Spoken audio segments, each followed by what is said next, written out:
Well, this is really a rarity in the criminal justice system to see this number of DUI-related arrests. And for the Seattle man found guilty, it's the latest conviction in a long list of charges that span decades. 75-year-old Dwight Benson walked out of a King County courtroom in cuffs, guilty of felony DUI.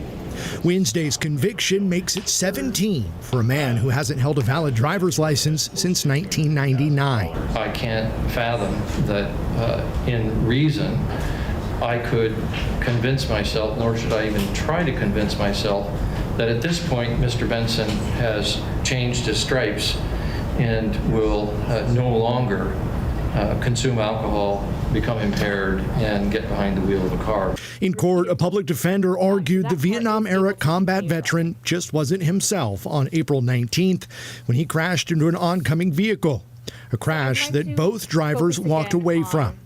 Wednesday, during the trial, the defense arguing a fear of police led to Benson's odd behavior in the moments after the accident. And what I'm asking the court to do is to think about the numerous occasions we now know of where a black man is stopped in a traffic stop, and we all know that things can go horribly wrong. The state describing Benson as a habitual traffic offender, one they call incredibly dangerous to the community.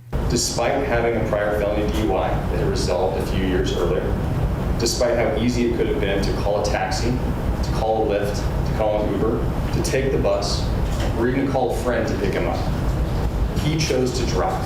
Ultimately, a judge denying Benson's request to report to jail on his own, instead setting his bail at $300,000.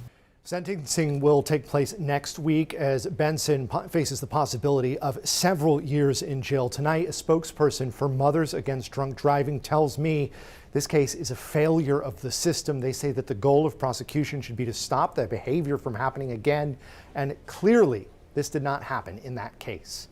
In Seattle, Sebastian Robertson, King 5 News.